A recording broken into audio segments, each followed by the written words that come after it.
I want to state here today that the first and the premier house Negro that started, and they certainly were house Negroes during the days of slavery, but the modern day house Negro is a fellow by the name of W.E.B. Dubois.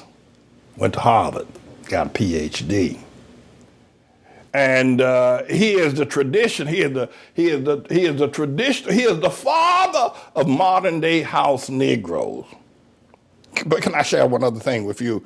And he's the father of what I now refer to as the pinch-nosed Negro. Now, you know, the pinch-nosed Negro belongs to me. I'm the one that coined it. God gave it to me as an identity. Made it to the dictionary. The pinch-nosed Negro. James David Manning, a pastor in Harlem, coined that phrase. Of W.E.B. Du Bois and all of his followers, like the ones I just mentioned. Let me share one other thing to you that might be a bit shocking to you. W.E.B. Du Bois is the father of the pinch-nosed Negro. But Booker T. Washington, as quietly as is kept, is the father of Elijah Muhammad, who founded the black nation of Muslims. Yeah! Spiritual father.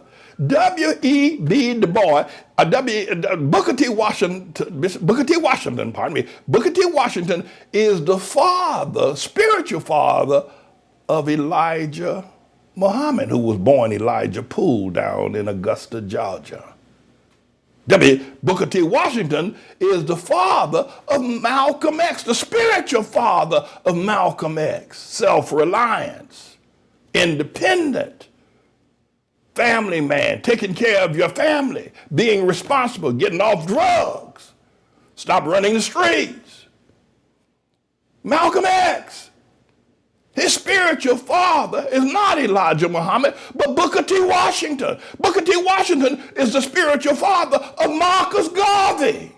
Again, self-reliant. You must own your own businesses, your own banks. You must interchange your own money. You must support your family. You must have a strong structure. Marcus Garvey is the spiritual son of Booker T. Washington. While these house Negroes you see on the media now, the Cornel West, the Eddie Glouds, their father is the father of the pinch-nosed Negro, W.E.B. Du Bois. You see what our problems are?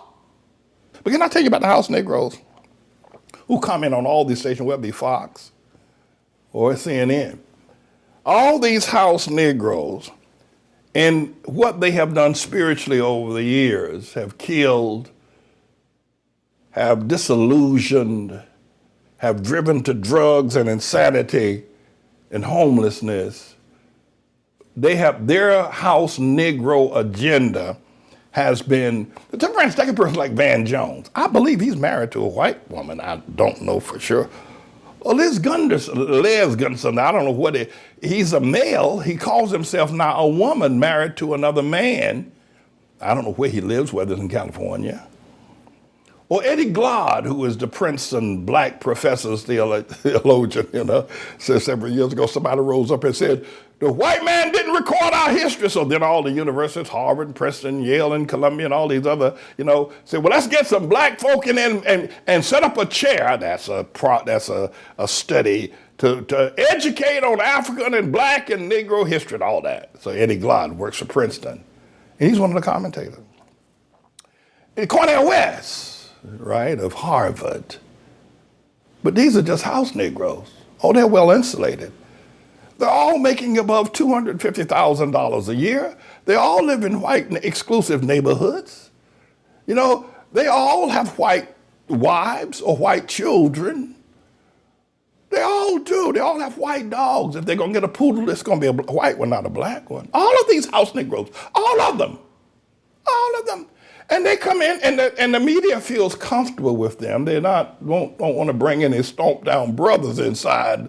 They're definitely going to bring in any of the Israelites to tell them, let the Israelites try to explain why they feel the way. They ain't going to have no Israelite coming. You ain't going to never see no Israelite on CNN or Fox or anywhere. You ain't going to never see no Israelite. Hell, you ain't going to see no Israelite.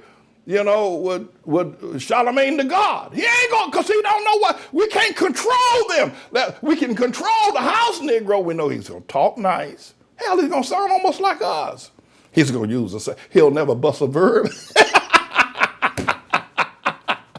He'll always have a philosophical antidote. He's been trained by us, the house Negro.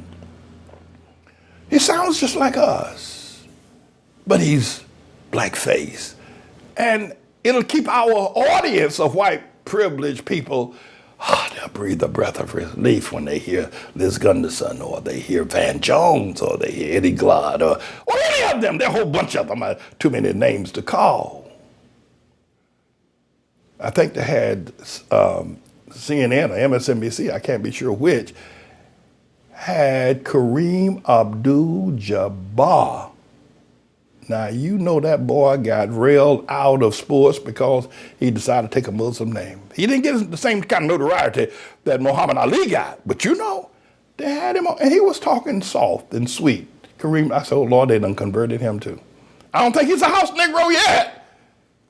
This is a bit of a news blog we do, looking at spiritual wickedness in high places for the most part, making some observations about it and giving people a biblical foundation to the way of interpreting, rather than have Sean Hannity or Laura Ingraham or Janine Pirro or Anderson Cooper or Rachel Maddow or Don Lemon, Rush Limbaugh interpret what's going on in the world. You come to me and I'll tell you based on what the Word of God says.